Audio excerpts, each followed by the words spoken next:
Connais-tu Viktor Emil Frankl? Viktor Frankl est un professeur autrichien de neurologie et de psychiatrie. Il est notamment célèbre pour avoir inventé la logothérapie. En 1942, il est déporté avec toute sa famille dans un camp de concentration nazi, puis à Auschwitz. À sa sortie du camp, il a perdu toute sa famille et il raconte dans un livre son expérience. Le livre s'appelle Man's Search for Meaning.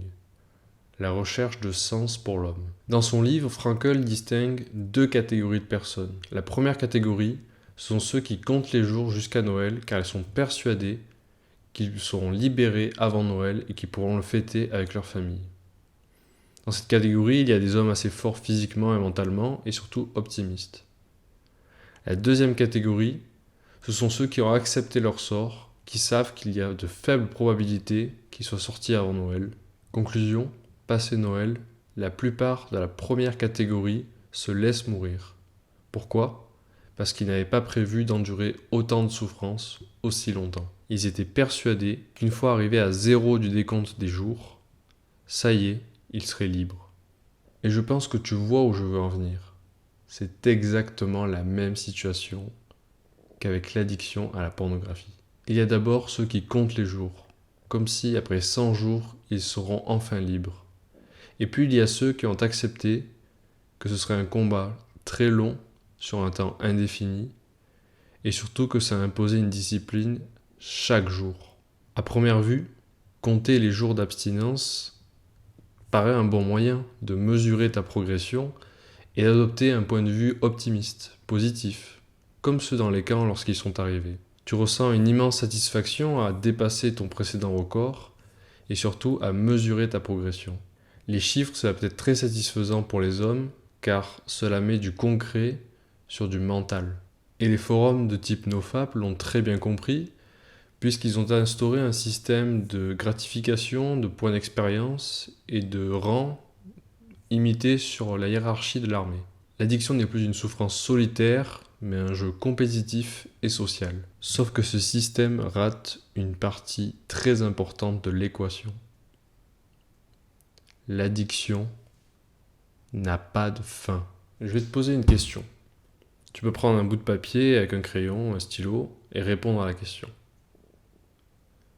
Pourquoi comptes-tu les jours ? Tu vas me dire, oui, c'est parce que c'est pour mesurer ma progression, pour me dépasser, pour me motiver, pour avoir une ligne d'arrivée. Parce que sans ligne d'arrivée, on ne part tout simplement pas, on ne court pas sans ligne d'arrivée. Je repose la question. Pourquoi est-ce que tu comptes les jours ? Je vais reformuler cette question. Pourquoi un enfant compte des jours ? Dans quelle situation il compte les jours ? Première situation, il compte les jours avant son anniversaire. Deuxième situation, il compte les jours avant Noël. Dans les deux cas, l'enfant compte, ou plutôt décompte, les jours restants jusqu'à un événement. La question qu'il faut te poser maintenant, c'est quel événement tu attends au bout des 100 jours ? Je prends 100 jours comme un exemple, mais ça peut être 7, 14, 90. Mais qu'est-ce que tu attends ? Que va-t-il se passer après 100 jours d'abstinence ? La fin de l'addiction ?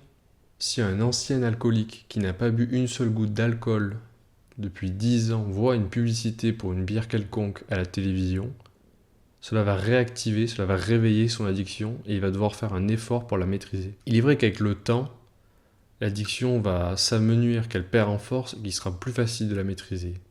Sauf que l'addiction à la pornographie ressemble plus à l'addiction à l'héroïne qu'à celle de l'alcool.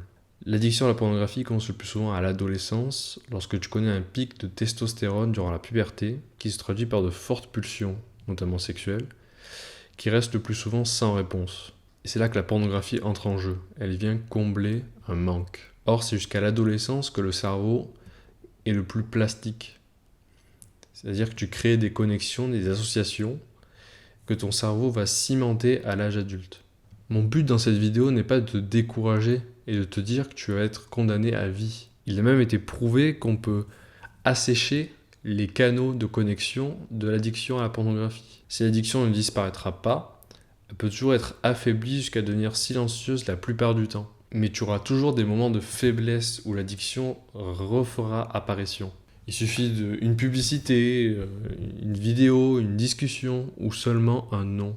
L'addiction rôdera toujours dans l'ombre et tu dois en prendre conscience. Tu dois l'assumer. La seule différence, c'est qu'avec le temps, tu seras devenu plus fort et ce ne sera qu'une question de secondes pour toi pour la maîtriser et la faire taire. À chaque fois que l'addiction est activée par un indice, donc ça peut être une vidéo, une publicité, une scène dans un film ou seulement un nom écrit quelque part, tu as deux voix dans ta tête. La première, c'est la voix de l'addiction, de l'automatisme. C'est ton cerveau qui te dit « il y a tel indice, tu m'as formaté pour répondre de telle façon, alors réponds de telle façon ». Ça, c'est la première voix. Maintenant, il y a la deuxième voix, que j'appelle la voix morale. Tu peux l'appeler la voix du libre arbitre ou de la conscience. J'appelle ça la voix morale. La voix morale te dit quoi? Elle te dit « tu sais que c'est pas bien ». Plus tu écoutes une des deux voix, plus l'autre s'affaiblit et plus il est difficile de l'entendre. Mais il y a un espoir. Je ne crois pas qu'il soit possible de réduire l'une des deux voix au silence. Même à un débit très réduit, elle s'exprimera toujours à chaque tentation, à chaque moment de décision. Le mauvais côté, c'est que même en écoutant toujours ta voix morale à partir de maintenant, tu entendras toujours la voix de l'addiction. Le bon côté, c'est que même après 10 ans d'écoute de la voix d'addiction, tu peux toujours choisir la voie morale. Tu disposes toujours de ton libre arbitre, en faible quantité, mais c'est toujours possible. Tu dois comprendre qu'il ne sert à rien d'être abstinent tant que tu n'auras pas accepté que l'addiction n'a pas de fin. Tu ne te réveilleras pas un matin en constatant que l'addiction a disparu, que tu es libre et heureux, et que ça y est, tu peux vivre. Arrête de compter les jours. Commence à vivre dès maintenant. Chaque jour qui passe est un vote pour l'une des deux identités, pour l'une des deux voies. Tu as celui qui essaye d'arrêter la pornographie pendant 100 jours et tu as celui qui ne se masturbe pas. Ça fait partie de son identité, il ne le fait pas. Tu peux être celui qui attend un miracle ou tu peux être celui qui accepte la souffrance qui lui a été attribuée. Lequel des deux tu choisis ?